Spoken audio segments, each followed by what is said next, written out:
Project K is Riot's new TCG based off of the League of Legends universe. You send champions and units on the battlefields to conquer them through a series of showdowns. When you score 8 points, you win. When you build a deck, you choose a legend card. Legend cards give you an ability that will be active the whole game. Some will activate when you meet certain conditions or if you pay a cost. Each legend has 2 out of 6 different color identities. You can only use cards that are from the same colors as your legend. The colors are blue, which is mental, yellow, which is order, orange, which is physical, red, which is fury, green, which is calm, and purple, which is chaos. When building your deck, you have 3 different decks. First up are the white-backed cards, which is your 12-card rune deck. Runes are how you pay for cost. At the start of your turn, you get 2 runes that you can spend to play cards from your hand or activate abilities of cards in play. You can only have runes with the same color as your legend's color identity, but you can split the ratios however you want within your rune deck. So you can have 8 fury and 4 chaos, or you can have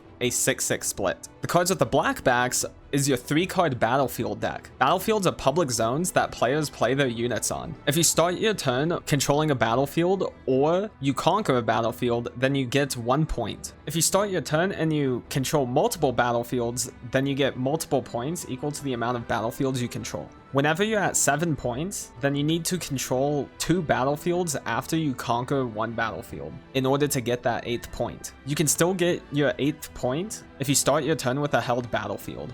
Lastly are the cards with the blue backs, which is your main deck. Your main deck has 40 cards in it with 4 different card types in it. You can only have up to 3 copies of the same card in your deck. There are unit cards, which are the primary cards you play that fight for battles. The big number on the top left is the energy cost. When you go to play that card, you must exhaust that many runes on your field to play it. The icon under your energy cost is the rune cost, which is an additional cost that you have to recycle a rune of that specific color on your field to the bottom of your rune deck. When you play a unit, it comes in exhausted, and you can only play it in your base area.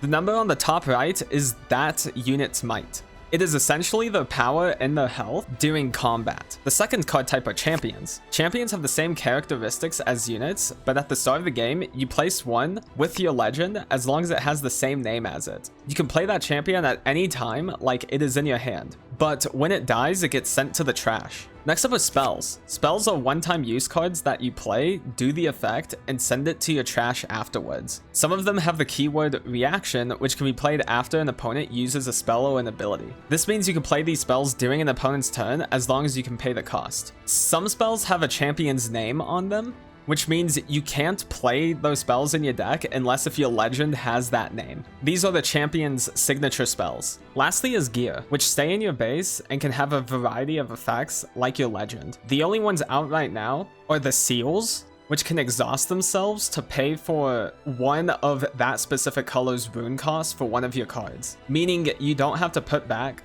that rune from your board to play that card.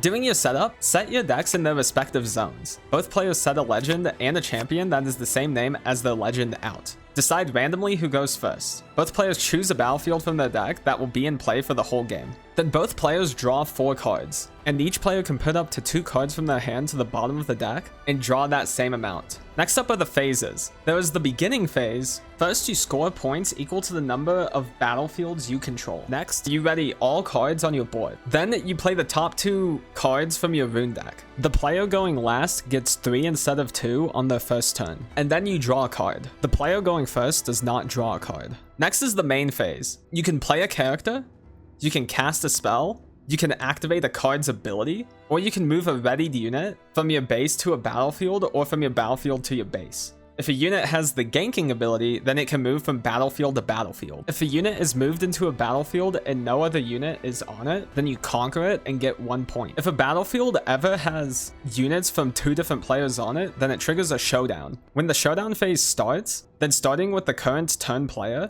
players can cast spells from their hand as long as they don't have the focused keyword. When a spell is cast, then the opponent has the option to use a spell with the reaction keyword on it. Then this creates a stack. A stack resolves whenever no more reaction spells are cast. You cannot use a reaction spell on your own spell. The stack resolves with the most recent card activating first, and then you go down the list until all cards are resolved. When all players are done casting spells, Then you compare the total might between both sides. The player with the highest might wins. Both players then assign damage how they want to the opponent's units. So if player A has a 4 might and 2 might unit, and player B has a 5 might unit, then player A deals 6 damage to the 5 might unit, and player B can split the damage from its 5 might unit between all of the opponent's characters. If a unit has equal or more damage on it than it does might, then it is destroyed. Damage is then healed at the end of that showdown. The player that moved into that battlefield is declared the attacker, and the one that was already there is declared the defender. If the defender wins, then they keep control of that battlefield. If the attacker wins, then they conquer that battlefield and gain 1 point. If it was a tie, then all units are killed and no points are given, and no one owns that battlefield anymore. Some spells have the epic ability that triggers a showdown when you play it. This gives every other player a chance to cast their spells in response to these epic spells resolving. All of the actions you can make during main phase are not once per turn, and you can trigger multiple showdowns within 1 turn. Whenever you're moving to a battlefield, you can move multiple units from your board into that battlefield. After that is the end phase, where you resolve all effects that activate at the end of your turn or last until the end of the turn, and then you end your turn. For free-for-alls, there are 2 big changes. One of them is whenever the game starts, all 4 players shuffle their battlefields together and randomly pick one. Whosever battlefield that is gets to go first, but the battlefield is not played.